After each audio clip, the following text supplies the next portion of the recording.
Hello, my name is Xavier Mercado, and this is Spearhead Conversations. Today, I'm joined by special guest Kyle Stoflet, producer, media entrepreneur. I've been a fan of this man's work. I've been watching him over the past year, and let's just put it like this. This man knows what he's doing. I've been very curious to his upcoming moves, but with that, we've stood in contact with each other. We've got to know each other, and it was finally time to pull the trigger.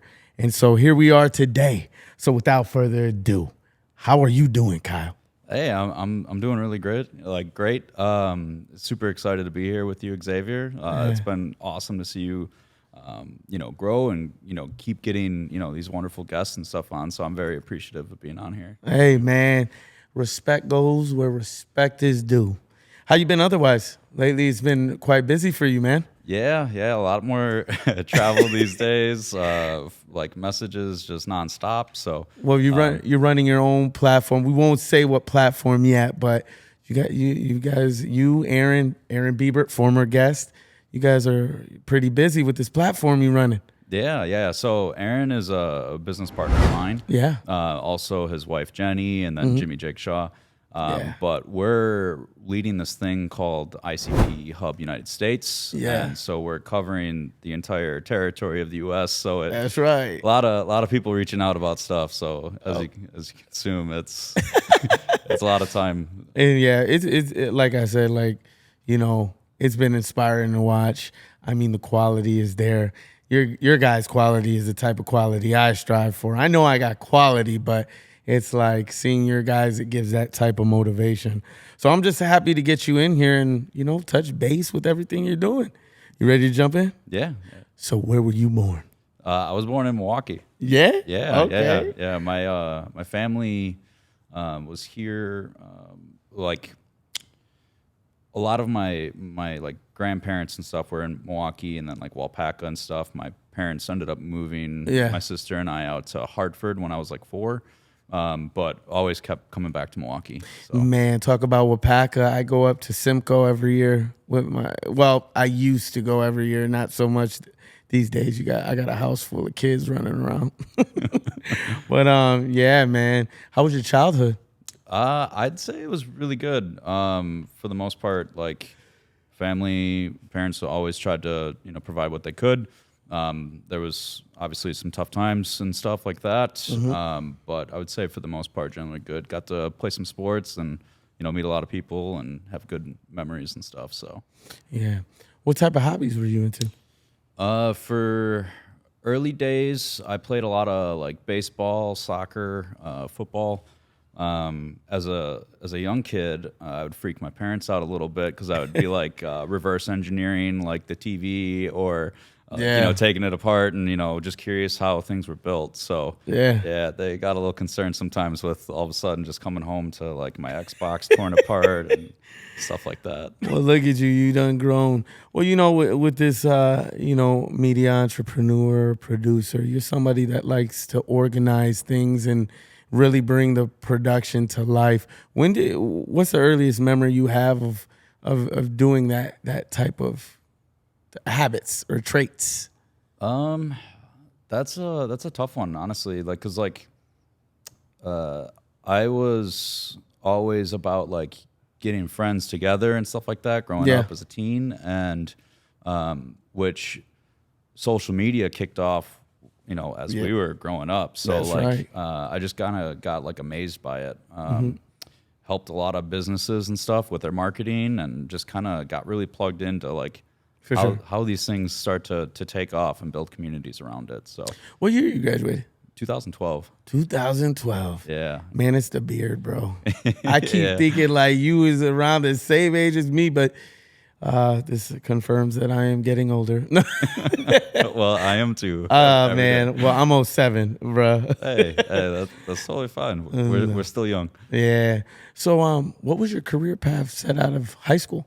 As I mentioned earlier, I had family up in Waupaca that had a bar. And so after high school, I ended up bartending a lot, but initially I went to this school called Full Sail in like Winter Park, right outside of Orlando. Yeah. For recording engineering. So I was more in like this creative mindset and made a song, got a scholarship, never made music again, and then ended up just kind of like pursuing business. And so I ended up at college, I was bar managing 2 spots and was doing a lot of social media on the side and just kind of helping businesses and getting more clients. So it was just, it was a mixture of things. The bartending and bar management, like that got me great social skills and, how to, handle, situations with people and get to know people a little bit deeper. And I think that really set me up for, the online social media culture, helped out with some pretty big, like campaigns and stuff. And then, sooner or later, I ended up leaving bar management and pursued the swap. So, what do you feel initially like sparked like multimedia and event production for you? I would just say it's the people. Like honestly, like the energy that you can pick up in person with events, like in giving people great experiences. That is something that is, I would say, coming back since COVID, right? Like, it was like world shut down. People were, figuring out what they were doing. And the one thing that was lost was like getting people together. And so I was like, all right, well, I don't want to be trapped in my house. Like we gotta, and this was, shortly after, so like after like all of the quarantine stuff, ended up uplifting and people could get out again, but just getting people online in communities and getting people gaming and then, getting core groups together to like, celebrate certain things like, and for me, it was more tech related. So well, you did mention the swap. What is the swap? So the swap is, a media, like, so let me rephrase that. The swap is, emerging tech news, and that got established in 2021, and it kind of hit the ground running with helping a lot of brands go to market. And as the years passed, I was going to conferences, helping like the Bitcoin conference with media, and which is the largest conference for Bitcoin in the world, and then NFT NYC and some others. But that ultimately got more exposure and awareness online. And once 2024 came around, ended up running I was a host of a conference actually in the studio down below, which was a 9-hour event. I had to be on cam for 9 hours, going back and forth, helping these projects get their project out to the world. And that had 21 locations around the world. So it was being broadcast, and then there was a bunch of meetups all over. But to basically bring that all together, I started working with Aaron, Jenny, and Jimmy. They helped with the broadcast, and it was clear that we had to like really partner and work together. So we joined forces and started Mission Comms. Yeah, and then another thing with that, I know that's a lot to take in, but I ended up working with them on Show Me Milwaukee. So definitely. That was a fun one. Shout out to Greg Adams, another former guest, and then we also had Corey Piper on that too. So fun. I mean, I got to connect with a lot of the the big names in Milwaukee. And talking about that, you mentioned the studio that's under us.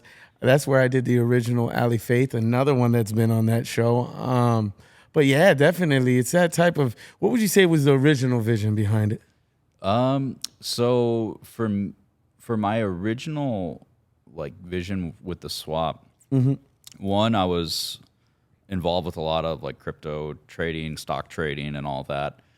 Just kind of saw a need for news out there, and the purpose of the swap is like, we get your attention, so there's value coming to you, essentially. Like, in that sense, like there's an exchange. And I've pretty much was captivated in my younger days. There was a brand called Thrasher, like a skate magazine, right? Like it was capturing all this culture around what was going on in the skate world, right? Like people doing all these tricks and stuff, and to bring that back into like Web3, where you have all these, and we can get into Web3 later. I know there's so many buzzwords. But there was like art communities known for like NFTs and stuff like that, Bored Ape. But there's a lot of culture that goes around in like what these people are doing at events and what their stories are. So they kind of tie in all this lore around these brands. And I was like, it would be so cool to capture some of this and like see and like get some behind the scenes of what it's like to be in these communities. So for sure. Well, you did mention Mission Comms. Let's tap into that. Yeah, so Mission Comms is like our film and experience agency. So we like Aaron, Jenny, and Jimmy and I, we got together and established this brand. They kind of come from, well, they don't kind of come from, they come from the film and television industry. So they've had Tall Tale and they've done, Show Me Milwaukee and all that. But we wanted to kind of separate it from like the Web 2 side. So focusing more on Web 3, which is read, write, and own. So people own their data and their content and all that. And to set that up a little bit more, like if you're using a platform like X, right, or YouTube or whatever, you could get banned for violating terms of service without any like notice. And I actually had a friend banned today who had a really big company, has a really big company. Really? Yeah, they hit like 3 billion market cap, and like this was like months back where they hit that, but they have no way to communicate with their core community now. They were banned from X today.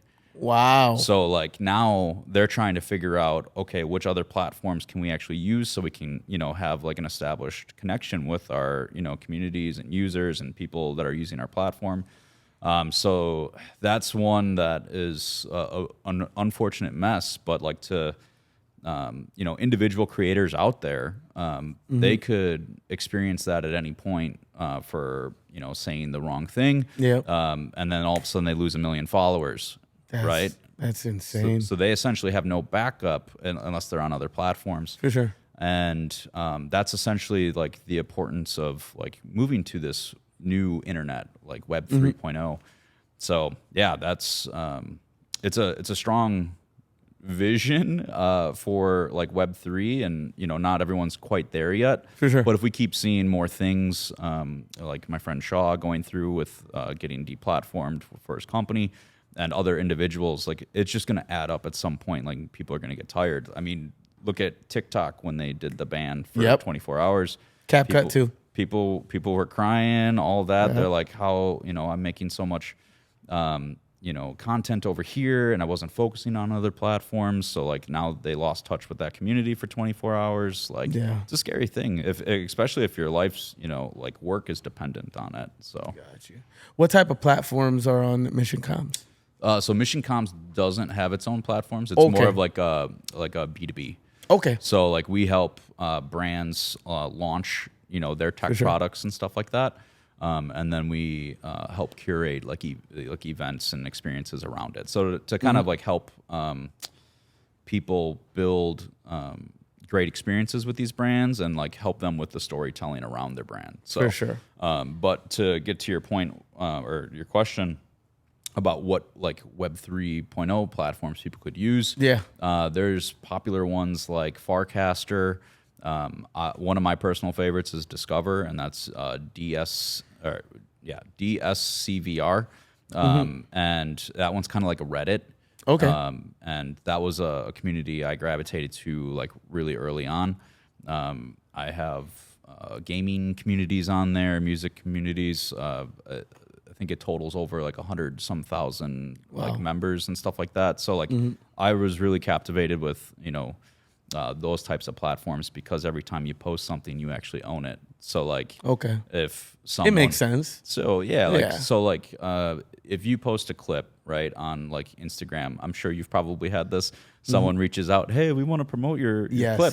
right? Well, they just want to, take your content so they can monetize off of it. Yep. And big tech's already monetizing off of the content that you provided anyway, right? For sure. But in Web3, you actually own that, so people have to basically Go through you Yeah. to get it. Otherwise, they're essentially going to be at risk for like potential lawsuits and stuff for stealing content. So like eventually we will get to this point. Look That's at you my belief. diving into the future, man. Well, what does mission-driven communication mean to you? So mission-driven communication. So one, with communications, you have to have like clear storytelling and stuff to help these products or clients, go to market. But at the end of the day, we want to do high quality work, and we're very driven to providing that. So our whole thing is about doing quality projects really well, not necessarily taking on too much. A lot of people try to get as many clients as they can, but if you had one or two or 5 and you really focused and got down to the core of what those clients need, like you're building with their mission long term versus like one-offs and stuff. So for us, it's about building solid relationships for the future, and just in general, like the tech that we believe in, that is going towards our mission. So. Well, you talk about building, talk about organizing. What have you learned from Metaverse and in-person events? Yeah, so Metaverse is a fun one. We explored a lot with Metaverse Worlds. We were building this thing called Outpost. And I mentioned earlier, I mentioned my friend Shaw that built that $3 billion project. Sure. We were working with him early on, and a bunch of others where we were experimenting with like AR, VR worlds. And, metaverses, they're tied to like gaming, social aspects. So if you could picture yourself in like let's just say you're like in a Fortnite lobby, right? But like they have all these different cities that you can walk to, and all of a sudden you're at like a town hall and you're hearing Spearhead conversations going on, and then you walk over a little bit more, and maybe you hear ICP United or whatever. I think there's going to be a lot of social environments going on with it, and then if you tie into like these like streaming platforms like Kick or Twitch and stuff, I think we're going to see like a new evolution of what metaverses come in to be, so that like these streamers can sell digital products, even getting like, let's say you buy a buzzword, but NFT off the wall, right? But like you also get like a physical item sent to your house, right? Like a t-shirt or something like that, right? So I think we're going to see it kind of evolve a little bit more, and we're starting to see like AI agents play a role in that, and that's another like complicated thing. But an AI agent is essentially an LLM with an agent that's specializing at a certain task. So we're going to see a lot of AI come into the mix with metaverses and stuff, and it's very technical, so I apologize for that. But man. I mean, I think they get cooler though. So like, I think they're gonna, it might not be their time yet for like the metaverse stuff. It's gonna take a long time. Just think of like Grand Theft Auto. For sure. Grand Theft Auto 6. How far? Like this episode's coming out before Grand Theft Auto 6, right? And so like that's been something that's been in production since like 2013, and billions of dollars spent. Like, well, it's evolving, and that's the type of where you're at now. You know what I mean? You and the trailblazers like Aaron, Jenny, and it's inspiring to watch, like, especially with Aaron and Jenny, like those are inspiration, motivation for me. You as well, I see you out in New York. I see you in Mike Tyson's, in his old mansion. But, those are the innovators, and going forward, it's what you want to see. So I'm going to ask, what are the challenges you've ran into with blending the two? There's a lot of challenges. Like, it feels like every day something new is popping up, right? Yeah. So, as far as there's a lot of planning that goes into certain events, and at the same time, there's still a lot of projects that aren't like there yet, right? They're trying to build something, but they're not well funded. So like you might be talking to a project that kind of dies off or whatever. But we focus more on talking with like the big networks and stuff like that. So when that comes into play, there's some delayed communications and stuff at times. So makes it a little bit frustrating. But at the end of the day, like the challenges that we see is primarily around like the lack of regulation because with crypto and Web3, we're at the state now where the new administration and like the politicians, they're coming to like a bipartisan agreement to try to structure and make things move forward for stable coins, cryptocurrency, AI, all this stuff. Yeah.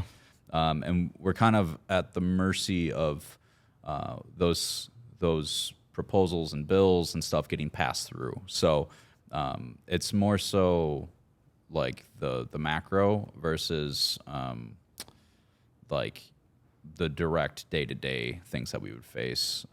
But yeah, communications at times with certain projects, like everyone's got so many things going on. And for the most part, we're focused on building content and like the show and stuff like that. Yeah. So. Who have been mentors? So obviously Aaron, Jenny, and Jimmy. But Aaron has been like a really big mentor to me, from business side to like just being a better human and stuff too. And so he's been a big role model and mentor for me. And then I have a friend Pat who basically took me under his wing when I first started getting going with the swap and connected me to some pretty insane people and was just looking out. He's like, hey, no, just do your thing, man. Like like at the end of the day, like most people or friends or whatever, they're not going to be there to help. As you're getting going, you kind of get a little frustrated with that, but like everyone's got everything going on, so it's tough to be involved like that. So he kind of was like a mentor for how to scale your first business and stuff. So what was behind ICP United? So ICP United is a show we produced. We're kind of at this point where the episode that we're about to launch is like a community focused show, but it kind of ties in with the ICP Hub United States. It's meant to onboard developers, entrepreneurs, keep people up to date what's going on with the Internet Computer Protocol ecosystem. But it was a show that we produced through the Swap and Mission Comms, so under our umbrella. You guys just keep growing, huh? Yeah. What does ICP stand for? So Internet Computer Protocol, which is like a decentralized cloud blockchain. We run a hub, as I mentioned, the ICP Hub United States. So directly tied to that hub, we have access to a $200 million grant fund with the foundation that established the Internet Computer Protocol. So we set out to do this ICP United show to help developers and encourage them to build on the network, help them with finding things that they might need along their journey. That is what we do for that. But Internet Computers, this decentralized cloud, essentially the next version of the internet, right? It's great for decentralized hosting, storage. I'm sure you get a bunch of gigabytes, at the end from filming. You could store $5 a gigabyte, essentially. Now it is a little bit of a luxury right now compared to like Google Drive or iCloud, but you actually own it. You actually own it because you kind of forfeit it to those big tech companies, and they might. In some cases, they might use it in different ways, but it keeps it very secure and private towards yourself. It'll be like a platform or a network that I think more businesses will kind of get towards. There's been a lot of data breaches and stuff. Like I think last year, most Americans had their Social Security hacked. Yeah. So it's like, if we get these things on these blockchain networks and they're private and secure, those things are no longer going to scammers and hackers and stuff, and your data is secure. So I see the importance of it. The world doesn't necessarily just yet, but over time, and we see more regulations go through, then it starts to look more appealing to people. Yeah. So with your platform, ICP United, how do you keep conversations fresh, builder focused, and accessible to newcomers? Yeah, so one, we kind of stay on like current events with like what's going around with projects for one. So we are like helping these projects kind of go to market essentially when we include them in the show. And so those communities start to get a little bit more attached to what we're doing because it's helping the projects that they love, get more exposure. So we try to stay on the current event side of things. We travel out to the Bitcoin conference, as I mentioned. We were just in Vegas. So connecting with the builders and, getting to know them more outside of like, hey, what are you building? Like, it's nice when you can like share a meal and all that and just really get to know what motivates them, much like these conversations. For sure, yeah. How do you feel Milwaukee is attributed to this type of success you're seeing? Yeah, so for Milwaukee specifically, I would say it's the culture that helped build me into the person I am. Because I do a lot of global stuff, but when I moved to Florida for a little bit for school, like there was no place like home, so like the friendliness and like the work ethic, all of that, like Milwaukee really like instilled that in me. Yeah. So I think that kind of helps because there's a lot of nice people out there, right? So I think I just kind of carried that well online, and at the end of the day, just wanting to go the extra mile. And I think Milwaukee brings that culture and like ethic to like companies and just overall like atmosphere. Like Milwaukee's a vibe. People need to know it. Well, with the back to the platform, who's been, you have guests on the platform, who has been one of the most inspiring for you? I would say, and this wasn't even for ICP United, but one of my friends, her name's Springna Zhao, actually. Let me rephrase that. I butchered the last name. So one of my biggest inspirations, we've had gotten to know each other through blockchain events and stuff. Her name is Springna Zhao. And so I just went to her movie premiere out in Manhattan for a film festival. That's why you were in New York. Okay. Yeah. No, she's awesome. We did an interview with her back in Nashville at Bitcoin Nashville.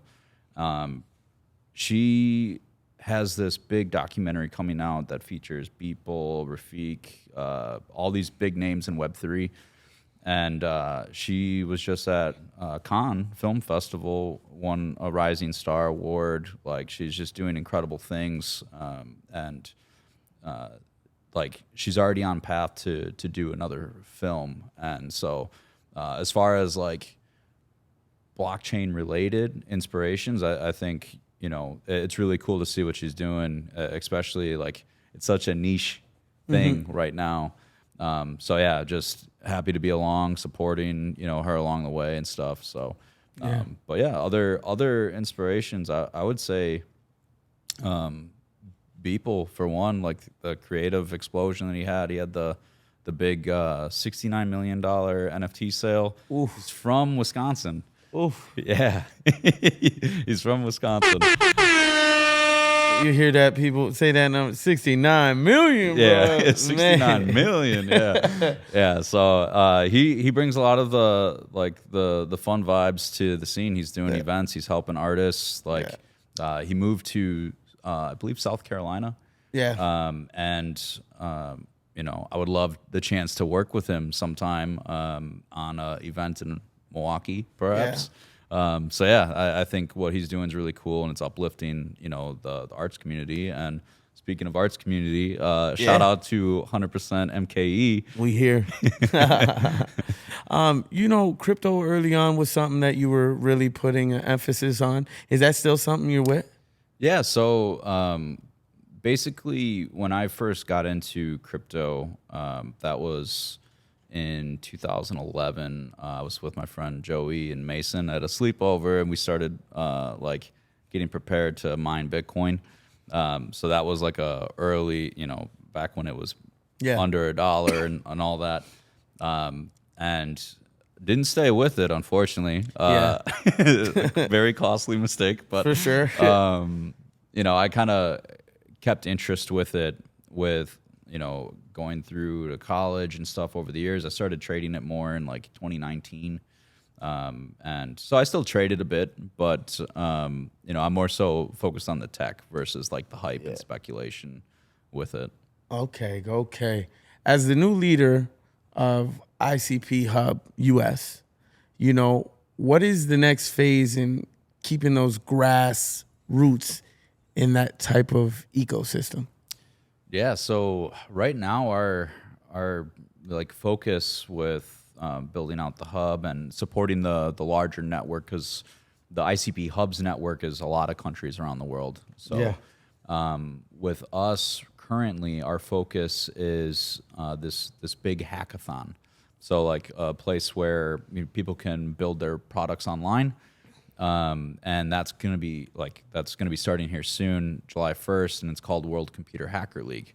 So there's $300,000 in prizes, multiple rounds. The hackathon lasts for 4 months. So let's say you want to build the next Uber. You could do that. You could get some funding to build out an MVP, and compete against a bunch of other people online. That's so dope. So it's basically battle of the bands, but battle of the devs. And they're competing with their teams and stuff and trying to advance to the next rounds. And each round that people advance, they get a little bit of prize pool. And then at the end of it, the winner takes home all the glory. So they'll get assisted with even more grants through the Definity Foundation, which established Internet Computer Protocol. And then there's VCs and stuff that might reach out to them to help them with their startup from there. So, well, let's talk about some productions you've been a part of. Let's touch base with the work you've put in. Let's highlight it. What are some milestones that stand out for you? Yeah. So when I first worked with Aaron and the team, Aaron, Jenny, Jimmy. That was, as I mentioned, downstairs for the 9-hour broadcast. Putting that together, there was months leading into it of helping the client essentially organize it, get it all packaged together, make sure the broadcast didn't die, right? Because 9 hours is a stressful time to be live for. We had I think collectively over 40,000 viewers during it, and that's a long time for tech. To I know, but it's a diehard community. So I love that. That's helped. One, because we had a live audience for it too. So we had some people fly in from out of the country to come to Milwaukee, and then I was showing them Outsider and all these places around. So it was a good time. Another event, this one is a really big, meaningful one. We did the Holiday Party in our studio downstairs as well. That was in December, and that was where we had my friends Daniel McCoy, Lucid, Shaw Makes Magic. That was a big celebratory time. We've all been working together online for so many years, and so it was just cool to have It everyone was in a the full same room. circle moment, man. Yeah, yeah. And we had like probably like 60 or so people. Like we ended up having Greg Adams come DJ. And, it was just a really good vibe. And from Milwaukee, I forget his last name, but Jeremy, he was a part of like Milwaukee and stuff. He came up to us and said it was the best tech event he's been to, and he's been organizing events in the city. So that was like a really cool moment because it was just new and exciting to him. And so yeah, we had a bunch of people fly in for that too, and it was just cool to get together. Right? It's honestly motivating. Like Aaron, for instance, you know what I mean? He was the first one to show me like what a full studio production looked like.